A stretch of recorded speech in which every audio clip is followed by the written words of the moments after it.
누가복음 19장 28절부터 48절입니다. 예수께서 이 말씀을 하시고 예루살렘을 향하여 앞서서 가시더라. 감람원이라 불리는 산 쪽에 있는 벳바게와 베다니에 가까이 가셨을 때 제자 중 둘을 보내시며 이르시되 너희는 맞은편 마을로 가라. 그리로 들어가면 아직 아무도 타보지 않은 나귀 새끼가 메어 있는 것을 보리니 풀어 끌고 오라. 만일 누가 너희에게 어찌하여 푸느냐 묻거든 말하기를 주가 쓰시겠다 하라 하시매 보내심을 받은 자들이 가서 그 말씀하신 대로 만난지라. 나귀 새끼를 풀 때 그 임자들이 이르되 어찌하여 나귀 새끼를 푸느냐 대답하되 주께서 쓰시겠다 하고 이것을 예수께로 끌고 와서 자기들의 겉옷을 나귀 새끼 위에 걸쳐 놓고 예수를 태우니 가실 때 그들이 자기 겉옷을 길에 펴더라.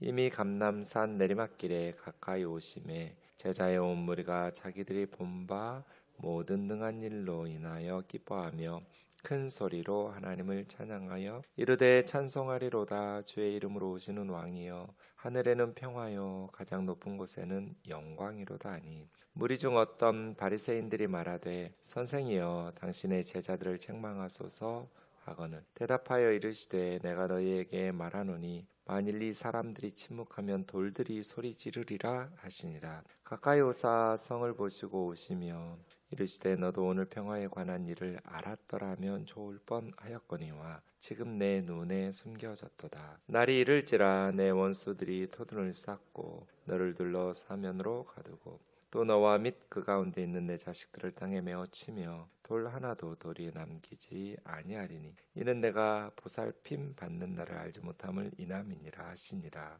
성전에 들어가사 장사하는 자들을 내쫓으시며 그들에게 이르시되 기록된 바 내 집은 기도하는 집이 되리라 하였거늘 너희는 강도의 소굴을 만들었도다 하시니라. 예수께서 날마다 성전에서 가르치시니 대제사장들과 서기관들과 백성의 지도자들이 그를 죽이려고 꾀하되 백성이 다 그에게 귀를 기울여 들으므로 어찌할 방도를 찾지 못하였더라.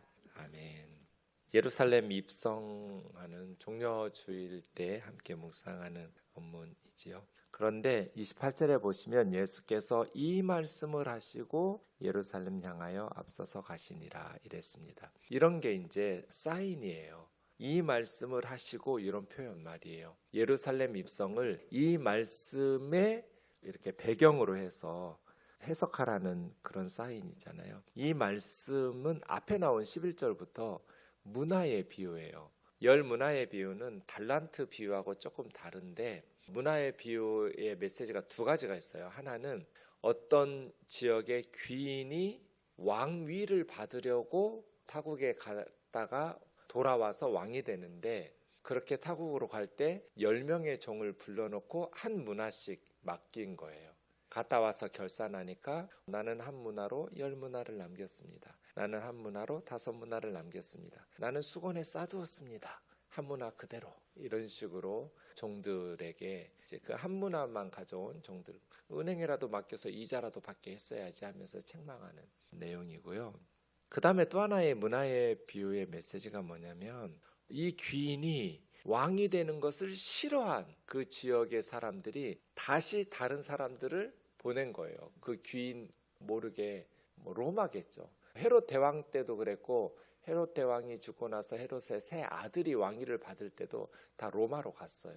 로마 황실에 가서 이렇게 이스라엘의 왕으로 헤롯 가문이 돌아올 때 이제 유대 사람들이 그 사람 우리 왕이 되는 걸 원치 않아서 다른 사람들 사신들을 보내가지고 우리는 이 사람이 우리 왕이 되는 걸 원하지 않는다. 이렇게 로마 황제에게 말한 실제로 헤롯 아켈라우스를 이렇게 했을 때 있었던 사건들인데요. 그런데 이제 왕위를 받아가지고 왔어요. 그러면 10명의 종들에게는 문화를 어떻게 한 문화씩 나눠줬는데 사용했는지를 결산하면서 동시에 자기가 왕이 되는 것을 원하지 않는 그래서 다른 사람들을 사신들을 보내가지고 우리는 이 사람이 우리 왕 되는 것을 원하지 않는다 라고 말했던 사람들에게 왕이 되어서 돌아온 이 왕이 어떻게 하겠어요? 죽이라. 나의 왕됨을 원치 않았던 저 사람들. 이게 이제 문화의 비유거든요. 그래서 이 말씀 앞에 있는 11절부터 27절까지 문화의 비유의 말씀을 가지고 예루살렘 입성을 해석하는 거예요. 그럼 두 가지 메시지가 있는 거죠. 하나는 예수님이 왕 되심을 인해서 예루살렘에 입성하는 거예요. 메시아 왕으로서 예수님은 예루살렘에 입성하시는데, 예수님의 왕 되심을 원하지 않는 유대인들, 예수님이 자신들의 왕이 되는 것을 원치 않는 사람들의 운명이죠. 그들은 어떻게 되겠어요? 진멸당하겠죠. 그 다음에 예수님이 왕 되심을 믿는 제자들, 예수님의 백성들에게는 문화의 비유로 우리가 주님으로부터 받았던 달란트, 또 문화, 이러한 것들을 어떻게 사용해서 하나님의 나라의 유익한 종으로 헌신하고 충성하면서 살아가느냐이죠. 그래서 예수님의 예루살렘 입성은 문화의 비유에 비추어서 보아야 돼요. 예수님의 왕되심을 필사적으로 막으려는 사람들, 그런 유대인들, 그들의 운명이 어떻게 될 것인가. 왜냐하면 예수님은 왕이 되어서 예루살렘에 되돌아올 거거든요. 왕이 되어서 오실 거거든요. 그래서 예루살렘을 향하여 앞서서 가시니라. 과감한 돌진, 이렇게 말할 수 있겠죠. 그때 감람원이라고 하는 올리브 마운틴, 올리브 나무가 많아가지고 감람산이에요. 그 감람산은 예루살렘 동쪽에 있는데, 그 산이라는 게 이렇게 산 마루가 정상이 있으니까 그 산 마루, 감람산 산 마루에서 보면 예루살렘이 보이는 거죠. 서쪽에 있는. 그런데 그 반대편 마을에는 예루살렘이 안 보이겠죠.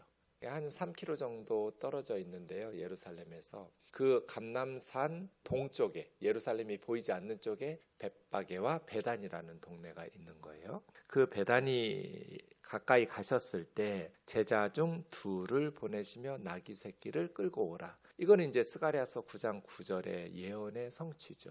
스가랴서 9장 9절에 보면 시온에 따라 크게 기뻐할지어다, 예루살렘에 따라 즐거이 부를지어다. 보라, 내 왕이 너에게 임하시다니. 그는 공의로우시며 구원을 베푸시며 겸손하셔서 나귀의 작은 것 곧 나귀 새끼를 타시고 예루살렘의 왕으로 입성하신다. 이런 스가랴 선지자의 예언. 보통 그 시대의 왕은 말을 타고 입성하죠. 근데 예수님은 겸손하셔서 나귀 새끼를 타고, 이건 뭐예요? 말을 탄다라는 것은 전쟁 영웅이고 정복자로 위엄을 드러내면서 입성하지만 나귀 새끼를 타고 전쟁할 수는 없잖아요. 왕은 왕인데 평화의 왕.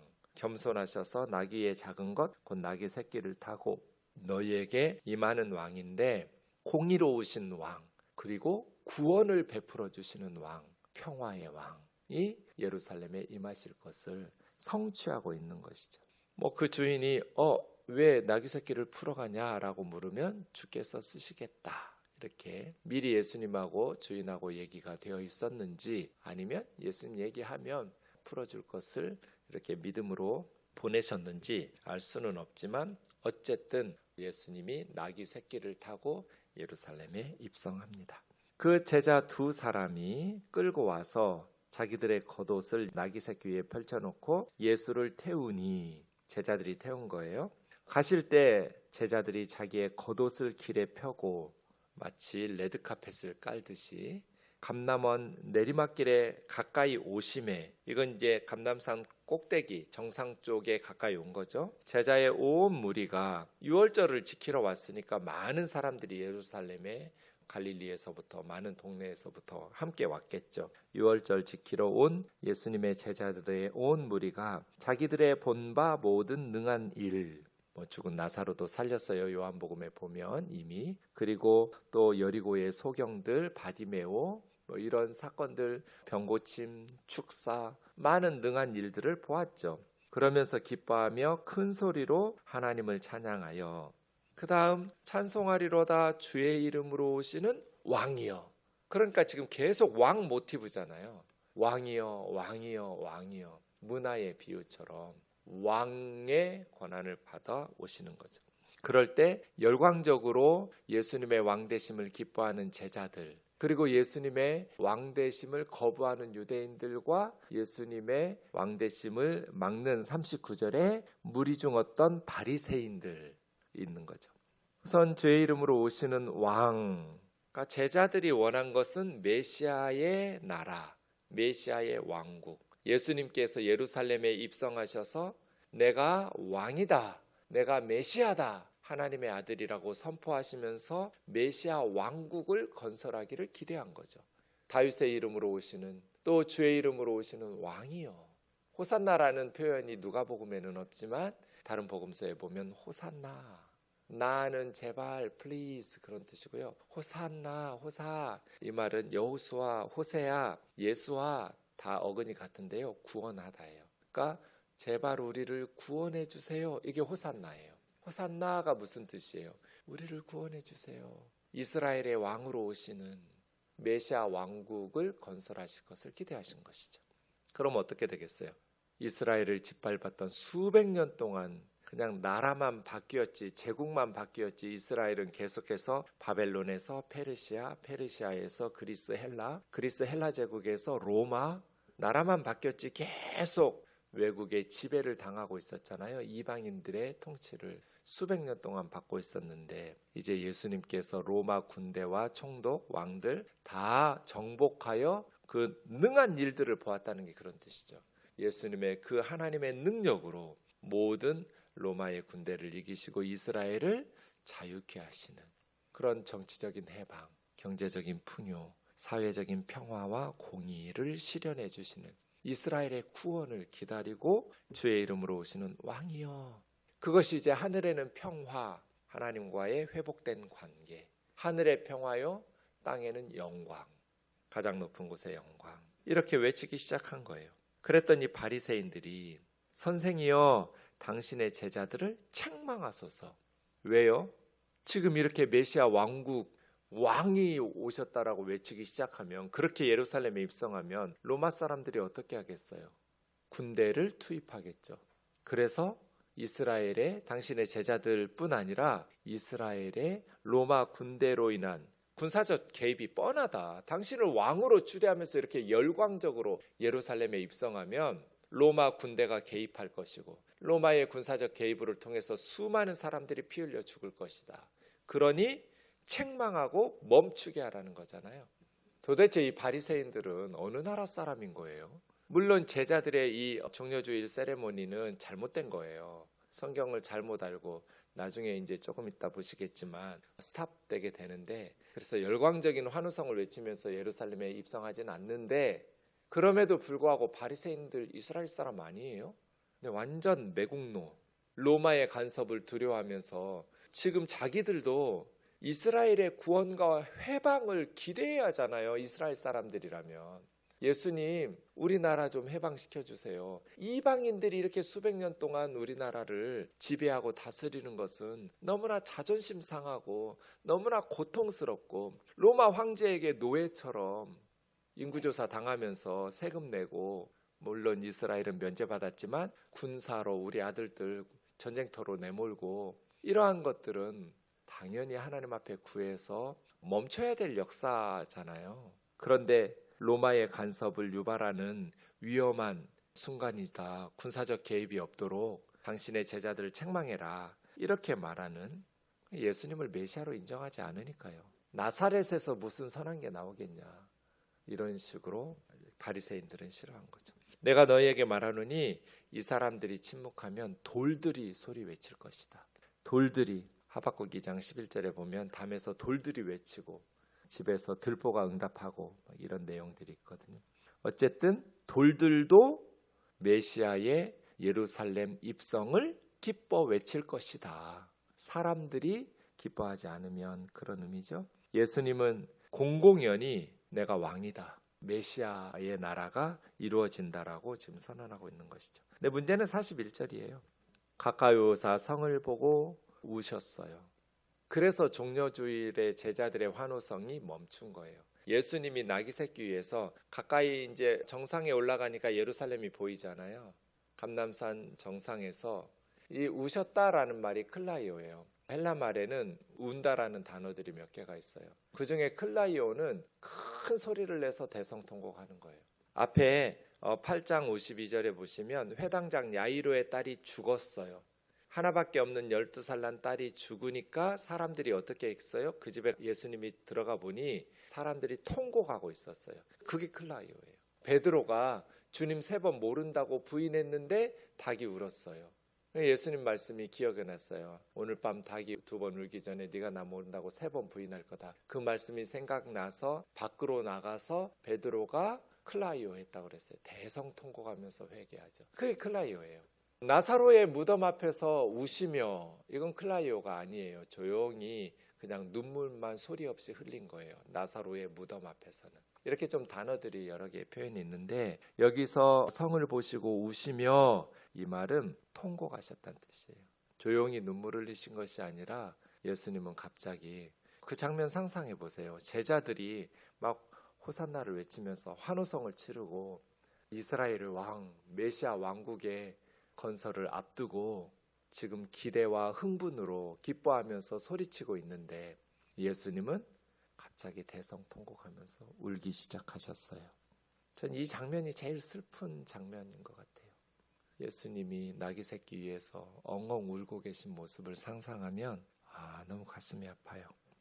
지금 제자들은 잔치집 분위기인데 예수님은 갑자기 초상집 분위기처럼. 왜 우셨느냐? 예수님이 왜 우실 수밖에 없었느냐? 42절부터예요. 평화에 관한 일을 너도 알았으면 좋을 뻔하였거니와 내 눈에 숨겨져 있구나. 아직 기회가 있어요. 구원받을 수 있는 기회가 있었는데 3년 동안 줄기차게 가르쳐 주시고 기적을 베푸시고 말씀을 전하셨는데 안 들어요. 말씀을 안다고 생각하는 목사들에게 설교하고 신학교에서 전도사님들에게 설교하는 게 힘들거든요. 왜냐하면 안다고 생각해요. 잘 안 들어요. 자기들 마음에 들지 않으면. 안 변해요.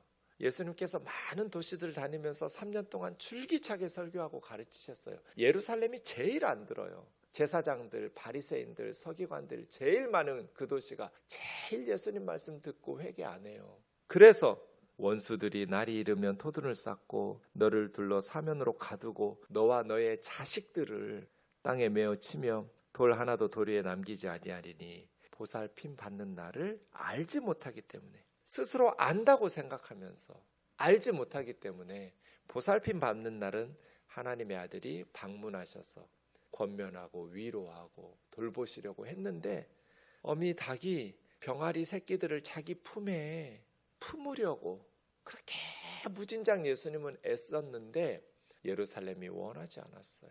그래서 날이 이르면 너희는 망할 것이다. 로마 군대에 의해서 주 70년의 성전과 예루살렘이 불바다가 되고요. 뿐 아니라 2000년 동안 이스라엘 백성들은 135년부터 쫓겨나가지고 전 세계를 2000년 동안 집 없는 서름을 당하면서 고통을 받고 히틀러한테 600만 명 가스실 학살 당하고 수많은 역사적 비극을 당하면서 육적인 죽음은 아무것도 아니에요. 지금까지 영원히 지옥으로 가고 있잖아요. 대부분의 이스라엘 사람들이. 예수님을 메시아로 인정하고 믿고 구원받는 유대인들은 5%도 안 돼요. 95% 이상은 다 지옥 가고 있어요. 그러니 예수님이 대성통곡을 안 해요? 너도 오늘 평화에 관한 일을 알았으면 좋을 뻔하였거니와 지금 네 눈에 숨겨졌도다. 평화의 왕으로 오셔서 나귀 새끼를 타고 생명을 바쳐서 그들을 어미가 새끼를 품듯이 품 안에 품으려고 구원하시려고, 누구보다도 예수님께서 예루살렘의 구원을 원하셨는데, 하나님께서 그토록 원하셨는데 안 들어요. 고집스럽게 예수 그리스도의 복음을 거부해요. 예수님 어떻게 해야 될까요? 그렇게 이제 예루살렘 길 위의 본문이 44절에서 끝납니다. 여기까지 9장 51절에서 19장 44절까지가 길 위의 본문이에요. 온 더 웨이 본문이에요. 그 다음 45절 성전에 들어가사 예루살렘에 입성한 거죠. 그래서 19장 45절부터 21장 38절까지는 성전에서 예루살렘 사역입니다. 성전에 들어가사 장사하는 자들 내쫓으시며 내 집은 기도하는 집이다. 성전의 본질은 기도예요. 기도. 내 집은 만민이 기도하는 집이다. 그런데 너희는 강도의 소굴로 만들었다. 강도는 뭐예요? 이스라엘 백성들의 신앙심을 이용해서 돈 뜯어내는 곳이죠. 제사장들이 성전에서 하나님 팔아서 장사하는 집으로 만들고 강도의 소굴로 만들었구나. 그렇게 성전 청결 사건을, 사실은 성전에 가서 예수님께서 내가 왕이다 하면서 메시아 왕국을 건설할 줄로 제자들은 기대했는데, 그러면 자기들이 왕 대신 예수님 곁에서 권력의 실세가 되려고 열둘이 서로 싸우고 다투었는데, 예수님은 성전에 들어가셔서 성전 청결 사건을 일으키신 거죠. 메시아 왕국을 제자들이 기대하는 방식으로 이루신 게 아니에요. 그리고 47절을 주목하세요. 날마다 성전에서 가르치시니. 안 들을 줄 아셨어요. 그럼에도 불구하고 예수님은 마지막 끝까지 날마다 성전에서 가르치시니. 이게 이제 마지막 강의죠. 십자가를 앞두고 마지막까지 예수님께서는 날마다 성전에서 유월절 지키러 온 사람들에게 복음을 전하신 거예요. 대제사장들과 서기관들과 백성의 지도자들이 그를 죽이려고 꾀하되, 예루살렘의 기득권자들이겠죠. 종교 지도자들이 죽이려고, 백성이 다 그에게 귀를 기울여 들음으로 어찌할 방도를 찾지 못하였도다. 정말 하나님의 뜻이 예수를 막는 거라면 백성들 두려워하지 말고 예수님을 막았어야죠. 그러니까 이 사람들의 관심은 진리, 하나님의 뜻, 이게 아니라 자기들의 이익인 거예요. 지금 6월절이면 가장 많은 돈을 벌 수 있는데 저 나사렛 촌뜨기가 와가지고 강도의 속을 어쩌니 저쩌니 하면서 예루살렘 성전에서 자기들의 영업을 방해하고 있잖아요. 그러니 죽여야 될 방도를 찾아야겠다. 정말 예수님의 그런 선지자적 행위가 잘못된 것이라면 이제 내일 살펴보겠지만 예수님을 막아야겠죠. 근데 그런 것도 아니고 백성들이 두려우니까 은밀하게 방법을 찾아내는 이런 타락한 종교 지도자들의 모습들이 참 안타깝다, 이런 생각이 듭니다. 예루살렘 입성이 드디어 이루어졌습니다.